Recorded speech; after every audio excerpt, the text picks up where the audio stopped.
पूरी दुनिया को धमकी भरे अंदाज में नवनिर्वाचित अमेरिकी राष्ट्रपति डोनाल्ड ट्रंप ये बताने की कोशिश कर रहे हैं कि वो मेक अगेन ग्रेट अमेरिका अभियान के तहत दुनिया के किसी भी देश को बख्शेंगे नहीं। उन्होंने कल अपने पहले भाषण में ये कहा कि वो दुनिया के किसी भी देश को अमेरिका का फायदा नहीं उठाने देंगे। लेकिन हकीकत कुछ विपरीत है। असल में डोनाल्ड ट्रंप उतने ताकतवर होकर नहीं आए हैं जितना वो दर्शाने की कोशिश कर रहे हैं। अमेरिकी सीनेट में उन्हें सिर्फ 10 सदस्यों का बहुमत प्राप्त है और अमेरिकी प्रतिनिधि सभा यानी हाउस ऑफ रिप्रेजेंटेटिव में उन्हें 5 सदस्यों की बढ़त हासिल है। इसके अलावा राज्यों में भी जो संघीय सरकारें हैं उनमें भी उनको कई विरोधों का सामना करना पड़ेगा। हालांकि डोनाल्ड ट्रंप ने शपथ लेते ही कई एग्जीक्यूटिव ऑर्डर जारी करके अपने इरादे स्पष्ट कर दिए हैं। लेकिन डोनाल्ड ट्रंप के नवनिर्वाचन के साथ ही पूरी दुनिया में कुछ सवाल पूछे जा रहे हैं, जिनमें सबसे बड़ा सवाल है कि क्या डोनाल्ड ट्रंप चीन से सीधे टकराएंगे या फिर भारत को मोहरे की तरह इस्तेमाल करने की कोशिश करते रहेंगे। तो चीन भारत पर चीन के समर्थन का यानी डोनाल्ड ट्रंप अगर चीन का समर्थन करते हैं तो भारत पर उसके क्या असर होंगे, उसकी रक्षा और विदेश नीति के साथ आर्थिक व्यापार के क्या हालात होंगे, इस पर चर्चा करने के लिए दिग्गज पत्रकार गोविंद चतुर्वेदी जी उपलब्ध हैं। वो हमारे साथ स्क्रीन पर हैं और हम सीधे उन्हीं से पहला सवाल करते हैं कि डोनाल्ड ट्रंप का फिर से राष्ट्रपति चुना जाना भारत के लिए अच्छा है या बुरा। नहीं। नमस्ते सुभाष जी, अपने दर्शकों को भी नमस्कार।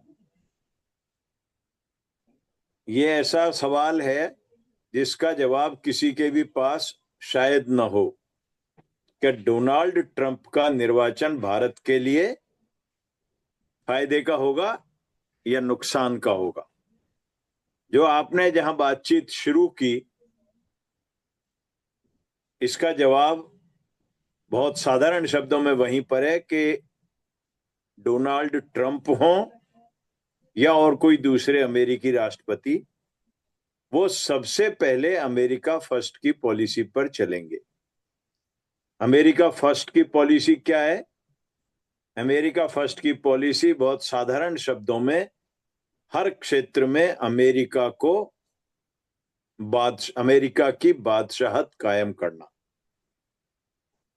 चाहे वो रक्षा का क्षेत्र हो, चाहे वो व्यापार का क्षेत्र हो या और कोई दूसरा हो।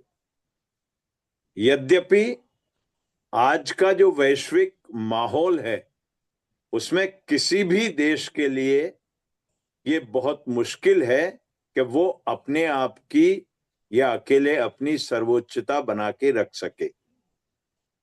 आप और हमने दुनिया के दो पोल भी देखे हैं। जब सारी दुनिया अमेरिका और रूस में बटी हुई थी, सोवियत संघ में, हमने उसके बाद एक दो निर्गुट राष्ट्रों का भी देखा जिसमें भारत ने, युगोस्लोवाकिया ने, इन देशों ने उसकी अगुवाई की और एक निर्गुट आंदोलन खड़ा हुआ। श्रीमती इंदिरा गांधी, अब्दुल नासिर, टीटो, ये सब लोग उसके अगुवा हुआ करते थे और उन्होंने इन दोनों के बीच में संतुलन बनाने की कोशिश की। निश्चित तौर पे उस दौर में हम भारत को यहां जिक्र करें तो हमारा झुकाव, हमारी नीतियों का झुकाव, हमारे नेतृत्व का झुकाव सोवियत संघ की तरफ था। और ये कहने में भी कोई दिक्कत नहीं है कि सोवियत संघ ने बिल्कुल बहुत ईमानदारी के साथ भारत का साथ दिया। लेकिन आज की तारीख में जो दुनिया के माहौल हो गए, सोवियत संघ का विघटन हो गया, अमेरिका खुद बहुत समस्याओं से जूझ रहा है, कर्जे की समस्या अमेरिका के सामने सबसे बड़ी है, तो ये कहना कि वो उस अपने बयान को अमली जामा पहना पाएंगे, ये बहुत मुश्किल है। जहां तक भारत की बात है, भारत के लिए अभी देखने का टाइम है। लेकिन अमेरिका फर्स्ट वाली पॉलिसी पे मैंने आपने जो कहा उसका जवाब इस तरह से देता हूं मैं। डोनाल्ड ट्रंप की वापसी और चीन को धमकाने के लिए पनामा नहर को वापस लेने का उनका पहला बयान, ये दर्शा रहा है कि अमेरिका चीन से सीधे मुकाबले की स्थिति में नहीं है।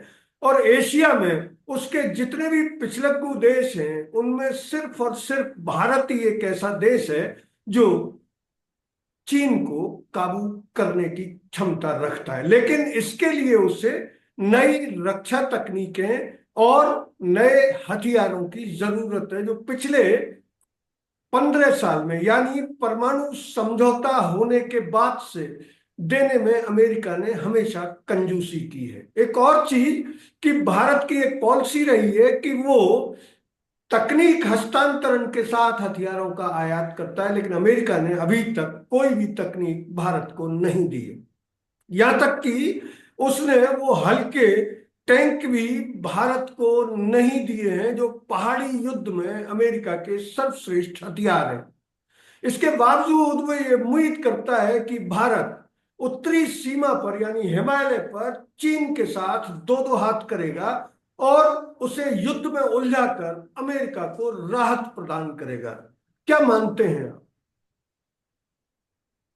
नहीं, निश्चित तौर पे आप जो कह रहे हैं कि अमेरिका, देखिए अमेरिका के सारे पुराने हम इतिहास को देखें, उसके राष्ट्रपतियों के व्यवहार को देखें, और निक्सन से तो आप और हम बहुत आराम से देख रहे हैं, रीगन, निक्सन, सब लोगों का, इनका अमेरिका का एक सीधा सीधा सिद्धांत है, वो अपने व्यापार को सर्वोच्चता देता है। उस व्यापार में उसको किसी से कोई मतलब नहीं है, वो अपनी चीज किसी को देता नहीं, बहुत कम देता है, और जहां जिससे जितना लेना हो वो पैसा लेने की बात करता है, कर्जा देता है, कॉलोनियां अपनी बनाने की कोशिश करता है। इन वर्षों में आप देखें तो चाइना बहुत मजबूत होकर के उभरा है। अगर अमेरिका की बात करें तो अमेरिका से ज्यादा मजबूत स्थिति में आज चाइना नजर आता है, किसी भी चीज में नेतृत्व के हिसाब से। स्थायी नेतृत्व वहां अभी इन वर्षों में शी जिनपिंग का है। एक जमाना था माओ से तुंग और चाउ एन लाई का, उसके बाद फिर जो भी वहां स्थितियां बनी उनमें शी जिनपिंग ने अपने आप को बहुत मजबूती से खड़ा किया। और इसको देखें तो आप भारत के साथ संबंधों में भी शी जिनपिंग भी ईमानदार नहीं है। आप और हम बहुत अपने अनुभव से कह सकते हैं, न अमेरिका ईमानदार है न चीन ईमानदार है भारत के लिए। भारत के लिए दोनों ईमानदार नहीं है। और अगर आज कोई ये कहे कि अमेरिका अपने फायदे के लिए भारत को चीन से लड़ाएगा और लड़ा के भारत का साथ देगा, मैं वहां असहमत हूं। अमेरिका किसी भी सूरत में भारत का साथ नहीं देगा ऐसी स्थिति में जब चीन से भारत की सीधी लड़ाई होगी। वो घूम फिर करके प्रत्यक्ष तौर पर अप्रत्यक्ष तौर पर वो चीन के साथ जाएगा, चीन की मदद करेगा, तटस्थ हो जाएगा, जो भी करेगा, प्रोवोक भला ही कर दे, लेकिन वो साथ हमारा नहीं देगा। ये मैं कह सकता हूं, बहुत अपने इंट्यूशन मान लीजिए उससे कह सकता हूं। अभी भी हमने देखा कितने मौके हुए, कहां अमेरिका हमारे साथ आया। और इस दौर का जो एक हमारा नुकसान है बड़ा, वो हमारा बड़ा नुकसान रूस के तौर पर है कि रूस से जो हमारे संबंध थे वो दुनिया दिखाने के लिए भले आज उतने ही अच्छे हों, लेकिन वो स्थितियां नहीं रही। जबकि 1971 में जब बांग्लादेश का निर्माण हुआ, पाकिस्तान और ये सब चीजें थी, अमेरिका ने भारत से कहा कि हम 7वां बेड़ा भेज रहे हैं, तब रशिया ने, रूस ने, सोवियत संघ ने हमारा खुलकर साथ दिया। और उसकी हिम्मत की बदौलत श्रीमती इंदिरा गांधी ये खुली चुनौती अमेरिका को दे पाई कि वो 7वें बेड़े को जहां लाना हो ले आए, हम उसको जवाब देंगे। बाद में आपने देखा, जब जब भी हमारे परमाणु परीक्षण हमने 1974 में सबसे पहला किया गया पोखरण का, श्रीमती गांधी तब प्रधानमंत्री थी, दूसरा अटल बिहारी वाजपेयी जब थे तब किया गया, वो प्रधानमंत्री थे। लेकिन हर मौके पे अमेरिका ने हमको प्रतिबंधित करने की पहल की। और उसके बाद फिर मनमोहन सिंह ने जब उनसे समझौता किया, परमाणु ट्रीटी हुई, तो उसके बाद की स्थितियां, लेकिन जो आपने बहुत विस्तार से बताया कि कहीं कोई टेक्नोलॉजी वो हमको नहीं देते, तो वो टेक्नोलॉजी नहीं देने से क्या है, उससे नुकसान ये है कि फिर सारी निर्भरता आपकी उसी के ऊपर है जो आपको दे रहा है टेक्नोलॉजी या हथियार।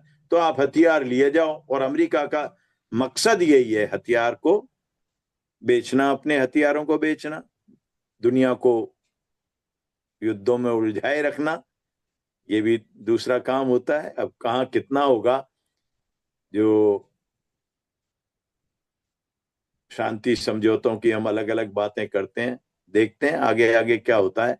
लेकिन कंक्लूड करते हुए इस बात को, आपके इस सवाल को, कि चीन से किसी भी स्तर पर हमारे टकराव की नौबत में अमेरिका हमारे साथ नहीं होगा, ये मेरा मानना है। हालांकि भारत की दक्षिणपंथी मोदी सरकार अमेरिकी गोद में शुरुआती दिनों में यानी 2014 में अमेरिकी गोद में बैठने के लिए आतुर थी।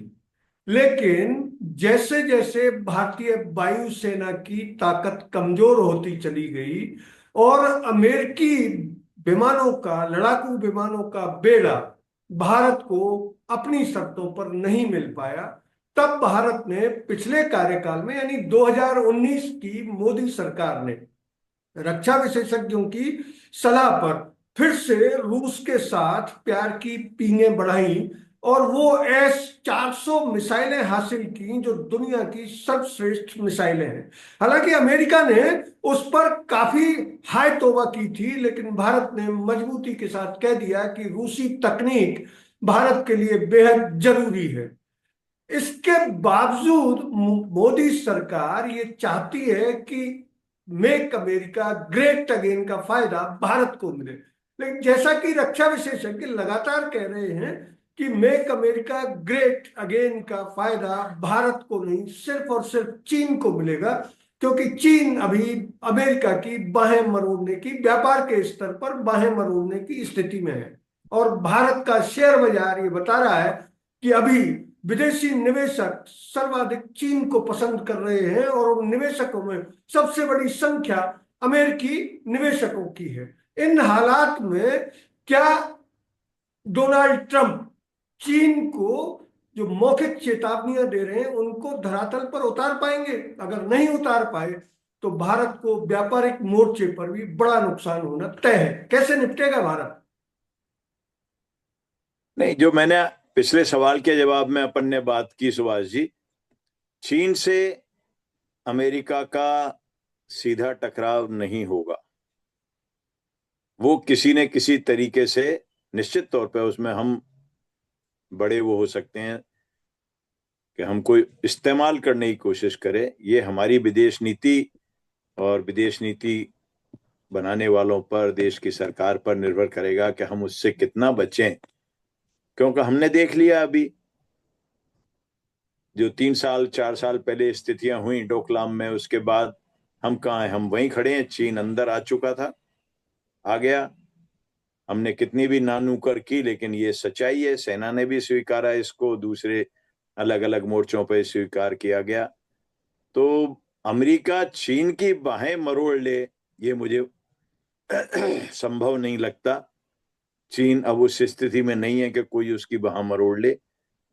और जो अमेरिका की, अमेरिकन लीडरशिप की व्यापारिक या अमेरिका फर्स्ट की पॉलिसी है, वो उनको चीन से गुडी गुडी रिलेशन बना के रखने के लिए ही प्रेरित करेगी। ऐसे में अब ये हमारे ऊपर है कि हम कैसे दोनों का फायदा उठा करके अपने आप को, जो हमारे में क्षमताएं हैं, भारत में वो क्षमताएं हैं हर स्तर पर, कि हम अपनी काबिलियत मनवा सकते हैं। भारत की सेना ने समय समय पर, एक 1962 के उस धोखे को छोड़ दीजिए जो चीन से मिला, उसके बाद अगर कहीं मात खाई है तो सेना ने मात नहीं खाई है, फिर और दूसरे कारणों से मात हुई। तो सेना हमारी सक्षम है, हमारे उद्यमी उद्योगपति वो सक्षम है, वो किसी से भी जाकर के मोर्चा लेने की हैसियत रखते हैं। बेसिक क्वेश्चन उन पॉलिसीज का है कि वो पॉलिसी बहुत स्पष्ट तौर पर निकल करके साथ आए और पॉलिटिकल लीडरशिप ऐसे मौकों पर उन नीतियों के साथ चले। लेकिन जहां तक सवाल अमेरिका का है वो बहुत स्पष्ट है। डोनाल्ड ट्रंप के सबसे मजबूत साथी के रूप में उभर रहे उद्योगपति एलन मस्क अपनी दूरसंचार कंपनी स्टारलिंक को भारत में लॉन्च करना चाहते हैं। और उनकी हिमाकत देखिए कि अभी 3 साल पहले उन्होंने लाइसेंस मिले बिना एक विज्ञापन छपवाया कि स्टारलिंक के लिए लोग तैयार रहें और स्टारलिंक लोगों को कनेक्शन देने के लिए तैयार है। हालांकि मिलिट्री ने उस पर वीटो लगा रखा है, लेकिन जब अमेरिका ने बांग्लादेश में सत्ता परिवर्तन के बाद अमेरिकी कुख्यात एजेंसी सीआईए ने बांग्लादेश में अपना अड्डा बना लिया है और बांग्लादेशी सरकार निरंतर भारत को आंखें दिखा रही है, तब अगर भारत ने स्टारलिंक को लाइसेंस देने के लिए अगर भारत मजबूर हुआ तो फिर सीआईए भारत में उसी तरह घुसपैठ करने में सक्षम हो सकती है जिस तरह उसने अन्य देशों में कर रखी है। क्या भारत एलन मस्क की स्टारलिंक को डोनाल्ड ट्रंप की शर्तों पर लाइसेंस देगा? अगर देगा तो फिर भारतीय सेना और भारतीय विदेश नीति का क्या हाल रहेगा? नहीं सुभाष जी, मेरे ख्याल से हमको हमारे राजनीतिक नेतृत्व पर इस जगह पे भरोसा रखना चाहिए कि जब सेना ने एक स्टैंड लेकर के और अपनी बात रखी और अब तक उस चीज को अनुमति नहीं दी गई, तो ये उम्मीद करनी चाहिए, ये विश्वास करना चाहिए कि भारत की सुरक्षा के मसले पर तो कम से कम कोई समझौता नहीं होगा। नंबर एक। जहां तक हम स्टारलिंक, एलन मस्क इनकी बात करते हैं, व्यापार आज दुनिया में सबसे बड़ा हो गया। व्यापारी, उद्यमी, उद्योगपति, ये भारत की बात नहीं है, ये दुनिया भर में आज जो माहौल देख रहे हैं हम, उसमें वो हावी है। आप डोनाल्ड ट्रंप के दूसरे टर्म की शुरुआत के 2 दिन पहले हुए उसको शपथ ग्रहण समारोह को देख लीजिए। उसमें कौन था? उसमें टेस्ला के सीईओ थे एलन मस्क, मेटा के सीईओ थे मार्क जकरबर्ग, अमेजन के सीईओ थे जेफ बेजोस और दूसरे सारे जितने भी लोग थे। और लगातार ये कहा ही जा रहा है कि इनका तो, एलन मस्क का तो पूरा दबाव ट्रंप के ऊपर रहेगा ही। तो इसके बाद फिर भारत के उद्यमी, उद्योगपति थे, जो भी लोग थे। और मतलब आप सोचिए कि जिस अमेरिका को हम लोकतंत्र का सबसे बड़ा पैरोकार कहते हैं, नागरिक अधिकारों का सबसे बड़ा पैरोकार अमेरिका अपने आप को कहता है, उस अमेरिका में राष्ट्रपति का शपथ ग्रहण समारोह कैसे हो रहा है? आम जनता के लिए नहीं है, वो टिकट बिक करके हो रहा है, चंदे से हो रहा है। तो और फिर ट्रंप का खुद का बैकग्राउंड दुनिया जानती है कि उनका राजनीतिक बैकग्राउंड नहीं है। ये तो ठीक है, समय ने उनको राजनीति में ला करके खड़ा कर दिया, अदरवाइज उनका तो पूरा व्यापारिक काम है। और जिस पीढ़ी दर पीढ़ी शासन की हम बात करते हैं भारत में, हम उसका बहुत विरोध करते हैं। आप देखिए, डोनाल्ड ट्रंप जूनियर सब चीजों की कमान संभाले हुए हैं। व्यापार की कमान भी है तो सत्ता की कमान भी वो संभाल रहे हैं। और अभी आशंकाएं जो आ रही हैं वो ये आ रही हैं कि वो पूरा कामकाज वही संभालेंगे। तो ट्रंप के इस दौर से, और इसमें ये मान के चलिए कि बिजनेस हावी होगा। अमेरिका हर देश को, और हर देश की मनोवृत्ति, प्रवृत्ति भी आज की तारीख में किसी भी दुनिया के मुल्क को देख लीजिए आप, वो इस पर है कि उसको और ज्यादा संपन्न होना है, और ज्यादा संपन्न होना है। उदारीकरण के बाद का वैश्वीकरण के का जो दौर है, उसमें भारत भी उसी दौड़ में शामिल है। आज हमारे उद्योगपति भी दुनिया में अपनी हैसियत रखने वाले हैं, चाहे अडानी हो चाहे अंबानी हो। अंबानी जी भी जाके आए शपथ ग्रहण समारोह में, हैं वहां पर वो। तो ये सब चीजें ऐसी हैं कि ये सब समझौते होंगे, सब दबाव आएंगे हर तरह के व्यापारिक समझौते में। जैसे हम दूसरे मुल्कों में जा जाके हमारे उद्यमी कर रहे हैं, दूसरे उद्योगपति भी यहाँ आएंगे।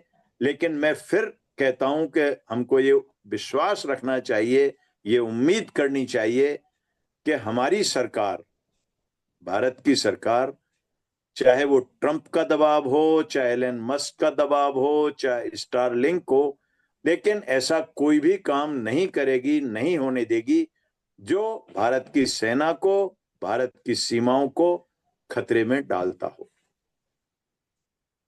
चीन भारत का सबसे बड़ा दुश्मन। भारत के पूर्व रक्षा मंत्री जॉर्ज फर्नांडीज संसद में ये कह चुके हैं। भारत के आज के प्रतिपक्ष के नेता राहुल गांधी 6 साल पहले ये कह चुके हैं कि पाकिस्तान चू चू का मुरब्बा है, असली दुश्मन चीन है, और वो देश को आगाह भी करते रहते हैं। लेकिन पिछले 20 साल में चीन ने मोतियों जैसी माला पिरोकर भारत के भाई जैसे पड़ोसियों को अपने पक्ष में कर लिया है। उसने श्रीलंका में हब्बन टोटा बंदरगाह, भूटान उसके साथ बाहें बढ़ाने के लिए तैयार है, नेपाल के हालात हम देख रहे हैं, बांग्लादेश में हाल ही सत्ता परिवर्तन हुआ है, और म्यांमार जो पुराना बर्मा था वो भी चीनी गोद में बैठा हुआ दिखता है। यानी चीन ने रक्षा परिभाषा के तहत मोतियों की एक ऐसी माला पिरो दी है जो हिंद महासागर से लेके हिमालय तक भारत को पूरी तरह घेरने में कामयाब रही है। भारत इस स्थिति से कैसे निकलेगा, क्योंकि भारतीय नौसेना की हम मीडिया वाले तारीफ कितने ही करें, लेकिन हाल ही भारतीय नौसेना की ताकत चीन के मुकाबले लगातार घटी है, और हिंद महासागर में चीनी घुसपैठ भारत के लिए सबसे बड़ी चिंता का विषय है। क्या अमेरिका अपने वॉरशिप और नए हथियार, विशेषकर ड्रोन्स जो आज के युद्ध में सबसे ज्यादा कारगर हथियार माने जा रहे हैं, अमेरिका चीन को हिंद महासागर में बढ़त पाने से रोकने के लिए क्या भारत को ऐसा कुछ देगा, या भारत की विदेश नीति, भारत के विदेश नीति निर्माता कुछ ऐसा कर पाएंगे कि अमेरिका दे या दुनिया का कोई भी विकसित देश हमें ये तकनीक दे जिससे भारत चीन का मुकाबला कर सके? इस पूरे वीडियो में चीन का जिक्र हम बार बार इसलिए कर रहे हैं कि अमेरिका और चीन के बीच सहयोग की आशंकाएं सबसे ज्यादा है, और अगर ये आशंकाएं सही सिद्ध हुई तो भारत पूरी तरह से घिर जाएगा। कैसे निपटेगी मोदी सरकार? नहीं सुभाष जी, आपकी चिंता वाकई में बहुत बड़ी है, और मैं उसको मानता हूं कि भारत सरकार के भी निश्चित तौर पे निगाह में होगी ये सारी स्थितियां। लेकिन यह सही है कि इन वर्षों में विदेश नीति के तौर पर हम कहीं ना कहीं कमजोर रहे हैं, और उस कमजोरी का ही नतीजा है जो आपने बताया कि नेपाल, म्यांमार, भूटान, पाकिस्तान तो खैर है ही, और बांग्लादेश जो ताजा ताजा मतलब हमारी दोस्ती से दूर हुआ है। आप सोचिए कि जिस पाकिस्तान से अलग होके बांग्लादेश बना, जिस मुजीबुर रहमान ने, बंगबंधु जिनको कहते थे, उनके नेतृत्व में बना, उनका राष्ट्रपिता का दर्जा उस देश ने छीन लिया। और हद यह है कि पाकिस्तान की सेना आकर के बांग्लादेश के सैनिकों को प्रशिक्षण दे रही है। जो काम हमने किया और जो काम हमको करना चाहिए था, जो हमारे पास रहना चाहिए था, वो सब चीजें तो आज की तारीख में ऐसा ही है कि आज हम भरोसे से ये नहीं कह सकते कि श्रीलंका हमारा है, बांग्लादेश हमारा है, नेपाल हमारा है, म्यांमार हमारा है। कोई भी हमारे पास नहीं है, और चीन के तो प्रश्न ही नहीं है। तो ये वाकई में हमारे लिए बहुत चिंता का विषय है। और इस चिंता के विषय में जो बार बार अपन बात कर रहे हैं कि मुझे नहीं लगता कि अमेरिका हमारे साथ आ पाएगा, नहीं आएगा। अब इस सूरत में, क्योंकि बहुत सी चीजें दुनिया में, विदेश नीति में, रक्षा नीति में, विदेश नीति, रक्षा नीति, ये परस्पर गुथी हुई है, ये परस्पर गुथी हुई हैं, तो इनसे दोनों चीजें चलती हैं। और आज दुनिया में किसी भी देश में नेतृत्व की जो स्थिति है, आज के अगर आप 50 साल पहले जाके देखेंगे तो हर नेता विश्वसनीय था, और हर नेता अपने देश के लिए कमिटेड होने के साथ बेसिक जो बुनियादी उसूल हैं मानवता के, उनके लिए समर्पित था। वो अपने देश की जनता की चिंता भी करता था, लेकिन वो ये भी देखता था कि दुनिया का हर आदमी खुश रहे। मुझे लगता है कि इन वर्षों में किसी भी राजनेता पर वो भरोसा करना बहुत मुश्किल हो गया है, चाहे वो अमेरिका हो, रूस हो, फ्रांस हो, जापान हो, कोई भी देश हो, वहां वो चीजें कहने को रह गई।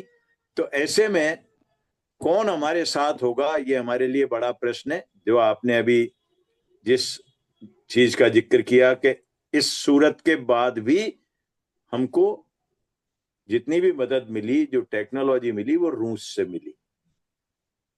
हमको ये कोशिश करनी चाहिए अभी भी कि हम पहले अपने पड़ोसियों से संबंध सुधारें, इनको अपना बनाएं। अब उस अपना बनाने में फिर व्यापार आता है। चीन ने जितना किया, चीन जितना इन हर देश में जाके खड़ा हो गया है, उसने अपने आप ने पैर जमा लिए हैं, सड़कों के निर्माण से हो या और दूसरे रास्तों से हो। तो हमको उसके बराबर जाकर के वहां वो संबंध, और बहुत पहले शायद आत्मिक संबंध थे, अब आत्मिक नहीं है, व्यापारिक संबंध है। व्यापारिक संबंधों में भावनाओं की कोई जगह नहीं है। तो उस नाते से बहुत मुश्किल लगता है, लेकिन फिर भी राजनीतिक तौर पर जो आपने अभी जिन जिन बातों का और जिन जिन नेताओं का जिक्र किया, तो आज देश के सामने ये बड़ा सवाल है। और निश्चित तौर पर डोनाल्ड ट्रंप की वापसी से हमको अपने आप को दोबारा से देखना चाहिए, और देख करके एक नए तरीके से दुनिया के अपने पड़ोसियों से हम कैसे निपटेंगे, इन दिग्गज देशों से कैसे निपटेंगे, और इन सब के बीच में अपन अपनी हैसियत कैसे बना के रख पाएंगे, इस बारे में भारत सरकार को बहुत व्यापक तरीके से सोचना पड़ेगा। सबको साथ लेके, चाहे वो पक्ष हो या विपक्ष हो, सबको साथ लेके सोचना पड़ेगा। डोनाल्ड ट्रंप की वापसी और भारत को मोहरे की तरह इस्तेमाल करने की उसकी परोक्ष रणनीति। भारत सरकार, वैसे तो उम्मीद की जा रही है और गोविंद जी ने भी ये बताया कि भारत सरकार इस मामले में देश हित को सर्वोच्च प्राथमिकता देगी।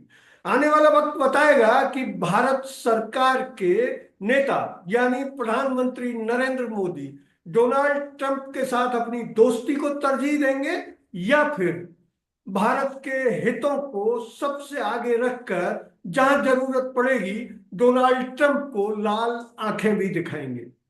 अगर ये वीडियो आपको अच्छा लगा तो इसे लाइक करें, शेयर करें और हाँ, हिंदी हेडलाइन को सब्सक्राइब करें। धन्यवाद। जय हिंद।